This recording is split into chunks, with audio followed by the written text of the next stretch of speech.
बिस्मिल्लाहिर्रहमानिर्रहीम। Dear students, आज का जो हमारा टॉपिक है वो है नेफ्रॉन। नेफ्रॉन किडनी का स्ट्रक्चरल एंड फंक्शनल यूनिट है।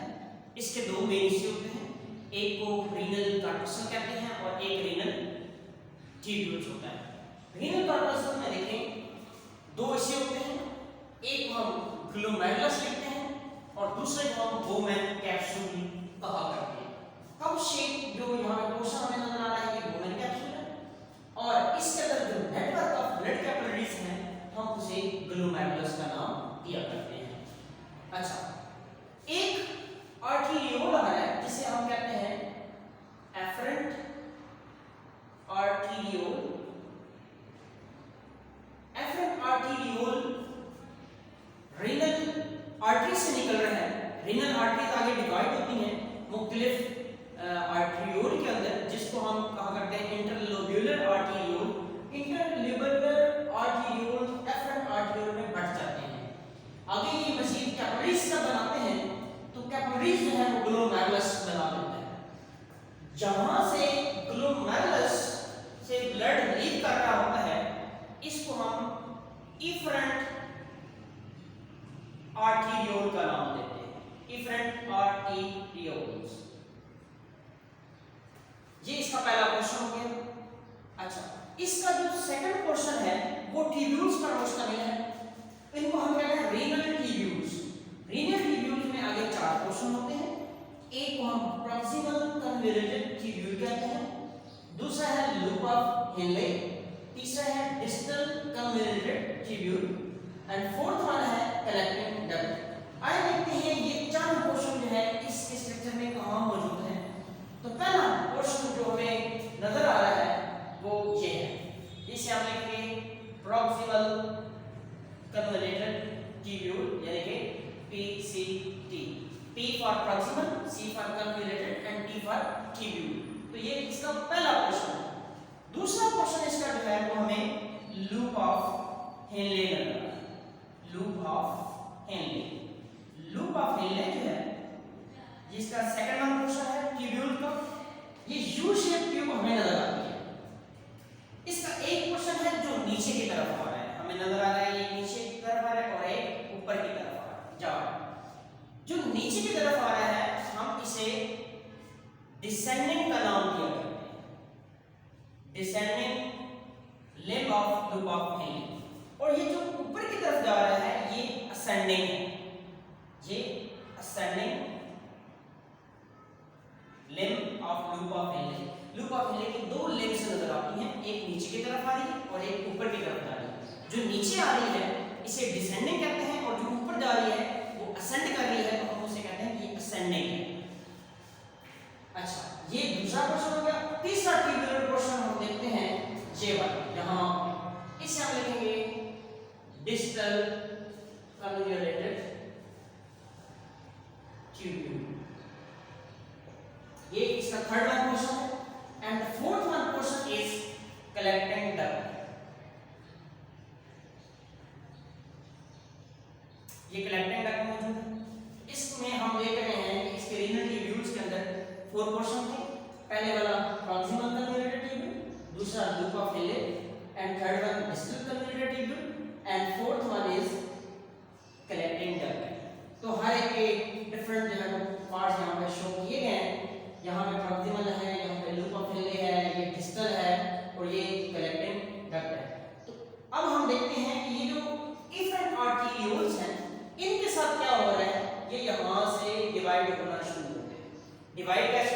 आर्टेरियोल है तो डेफिनेटली उन्होंने कैपिलरीज बनानी है, तो यहाँ पे ये कैपिलरीज बन जाती है। ये जो कैपिलरीज इसके इंटरमिंगल्ड हुई हुई है, इसके प्रॉक्सिमल में है, डिस्टल में है और कुछ नीचे की तरफ जा रही है लूप ऑफ हेनले के साथ साथ। इनको कहा जाता है पेरिट्यूबुलर ब्लड कैपिलरीज। इनको बोला जाता है पेरिट्यूबुलर ब्लड कैपिलरीज। ये पेरिट्यूबुलर ब्लड कैपिलरीज मौजूद हैं।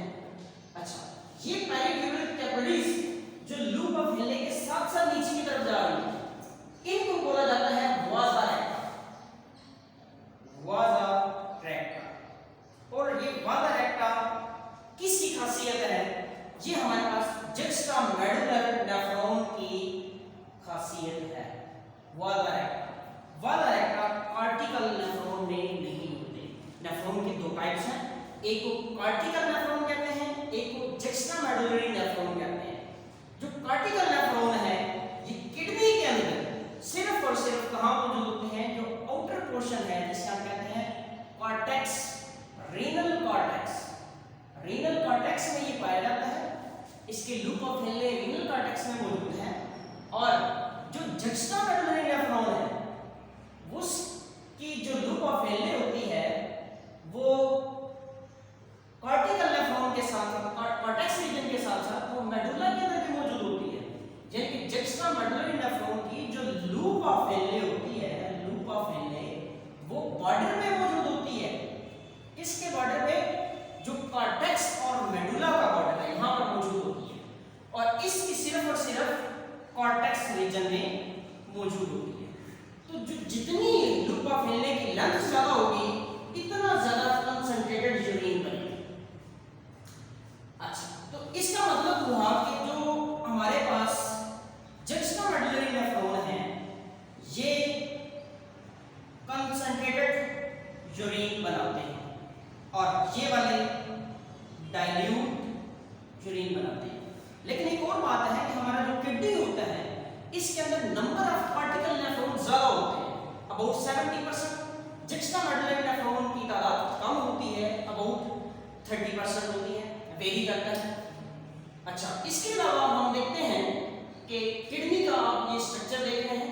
किडनी के दो पोर्शन, एक रीनल कॉर्टेक्स है, एक रीनल मेडुला है। मेडुला इनर पोर्शन है और रीनल कॉर्टेक्स बाहर वाला पोर्शन है।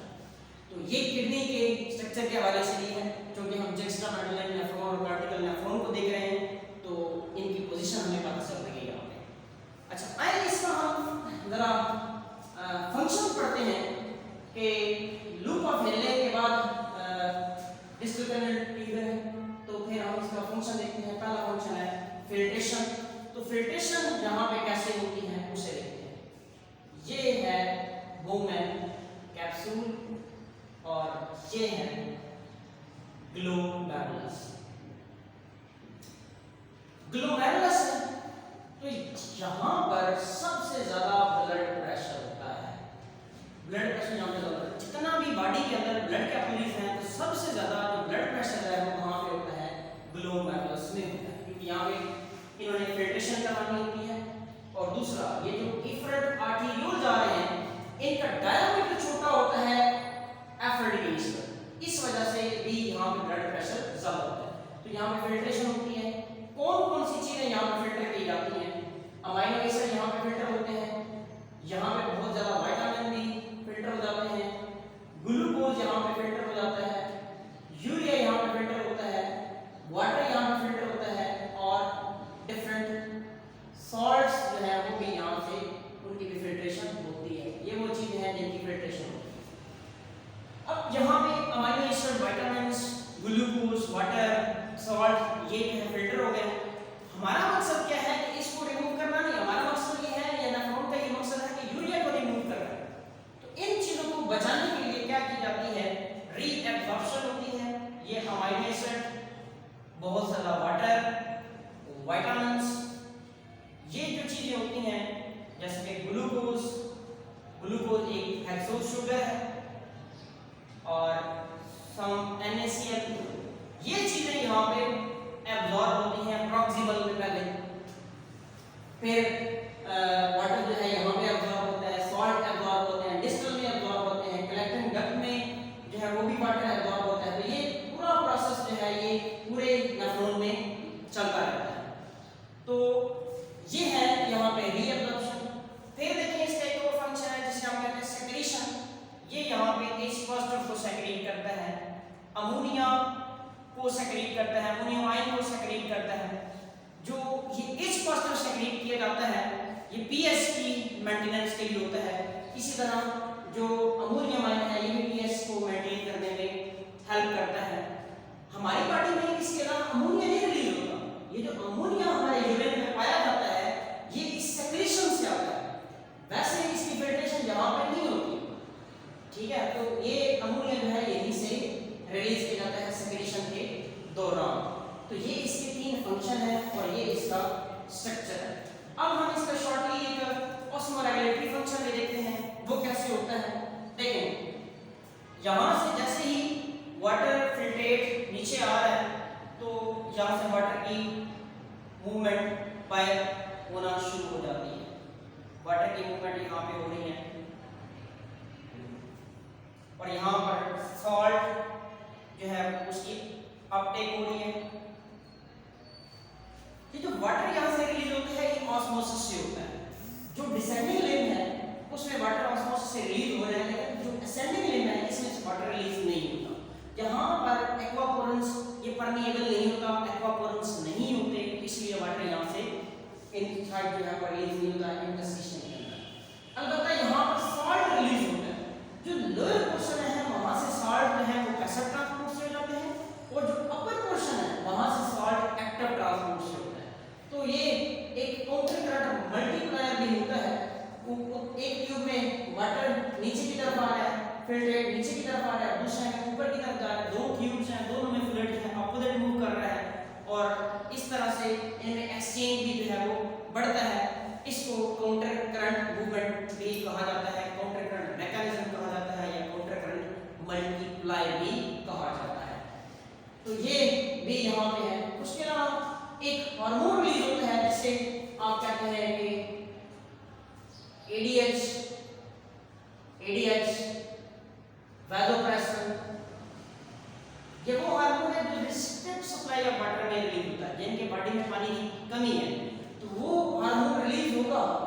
तो हार्मोन रिलीज होगा तो वो डिस्टल कन्वर्ट ट्यूब्यूल और कलेक्टिंग डक्ट पर एक्ट करेगा। यहाँ से वाटर की जो है वो रिमूवल होगी और बॉडी में वाटर आना शुरू हो जाएगा। इधर से भी वाटर रिलीज होगा, तो दोनों के ऊपर इसका एक्शन होता है। एक और हार्मोन है जिसे हम लिखा जाता है एल्डोस्टेरोन।